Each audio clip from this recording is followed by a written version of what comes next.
Christian. When two people meet, one yields to the other. You're playing with fire. I got it all wrong. See, I'm Prometheus. I bring the fire. He's not just any cop. He's cutthroat just like me. He's been obsessed with me since the moment we met. He's taunting me. Why can't I get through to you, Isaiah? Where are you? Find a way to shut him down. Or you going back inside. Or worse. We're gonna take everything back. Yo, let's talk about Nemesis, the new Netflix show. And shout out to Netflix, man. I want to talk about Man on Fire too. I just want to point out the fact that we have two black-led TV shows right now that are very decent, and you can say somewhat good as far as Man on Fire and this new show Nemesis. But I do want to get into Nemesis, man. This is coming from the creator of Power, Courtney Kemp. And you can definitely tell Courtney and a lot of her writers sit in a room, they watch Heat, Dean of Thieves, a little bit of The Town, and probably said, you know what, we can sprinkle a little power in there, just a little power in there. Because basically this is a lot of that same premise as far as those type of films. Especially when you got the cop that's all about getting the bad guy. And I would say this take more from Heat than anything else. Especially the whole dynamic between Coltrane and Isaiah. Their whole relationship, their whole dynamic is Robert De Niro and Al Pacino on Heat. I'm telling you straight up. But I could see where people would be like, if Tyler Perry directed like Heat, this would be it. Especially with the over-the-top acting, especially with the lead, Isaiah. Bro, be on one like, damn, break it down, brother. Bring that shit down. Coltrane, I feel like he has somewhat his personality, and I would say his mannerisms is something that this is that type of show that I would say it makes you root for the bad guy.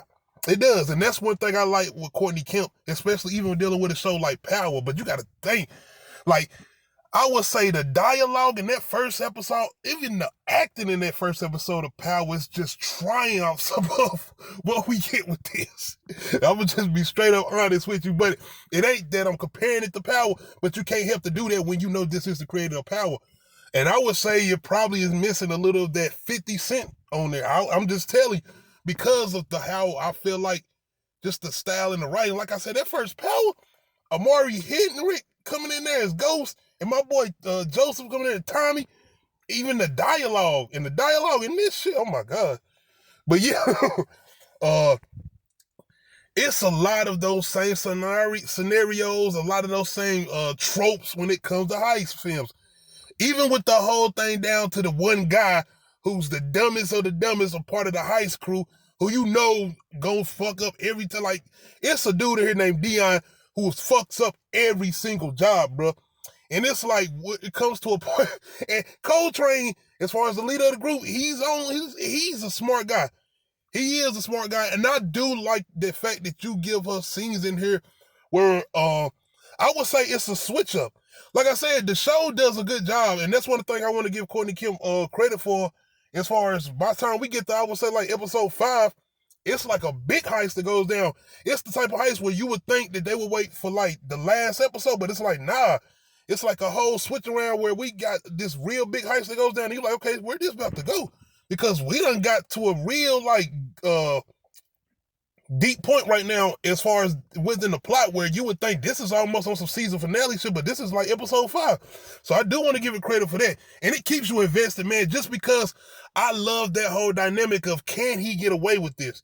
And the whole thing with once you do get it, because I feel like you can get invested in both of these characters, especially Coltrane, and just the whole thing, once again, when you got somebody who has that mannerisms and those dynamics as a character that makes you want to root for the bad guy.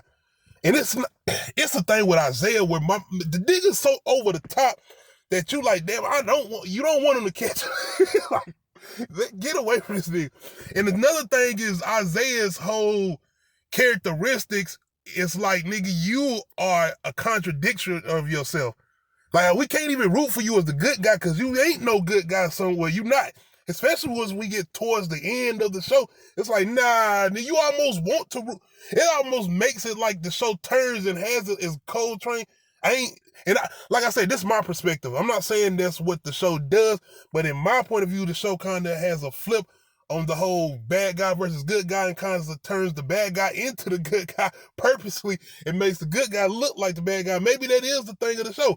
And that's one thing I want to kind of give it credit for, because I would say that's kind of the whole thing with the differences with a movie like Heat, where Al Pacino's whole focus was getting this guy. He was getting this guy, but he wasn't willing to go beyond the law to get him. Within this show, I say on a different type of timing as far as the lead cop that's going after him.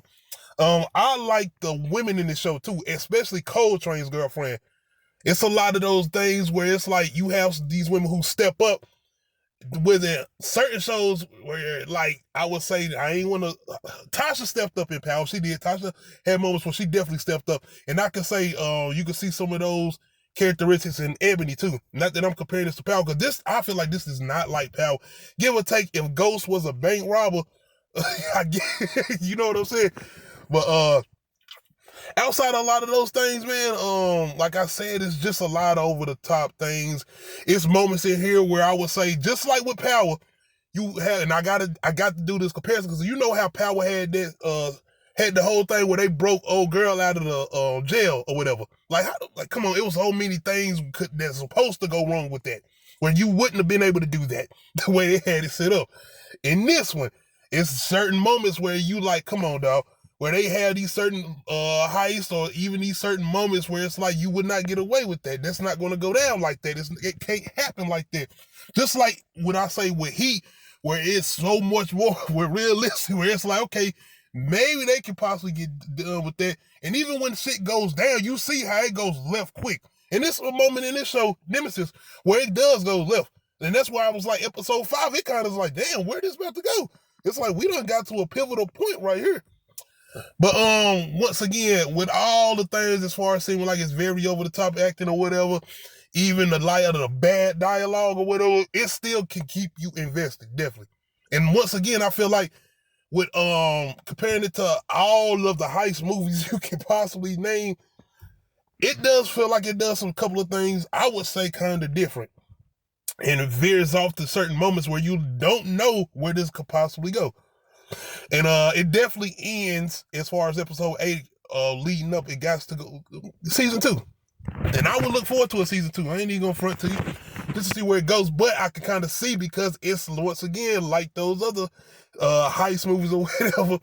But I feel like this one of them ones where it's like that heist movie where it ends, but you ain't get a sequel, and it's kind of, we can see now what's going on with, you know what I'm saying, certain things. I don't want to give too much away. I don't want to spoil enough for people who haven't had a chance to watch the show, and I might end up doing another spoiler review. But yeah, man, like I said, take all your favorite heist movies and throw it in here, and like I said, sprinkled a little bit of Power on there, and a lot of over the topness and some bad dialogue, and once you still gonna get a decent, good show. I'm going to tell you that once again. You get past, I would say, like about 3 episodes, you could get heavily invested in this. And I feel like it has a good couple of twists and good moments where you're like, oh shit, I didn't see that coming. Or if you're like me and you have seen so many movies that's this based off of, especially with heist films, and you're like, okay, I seen that coming and I seen that coming.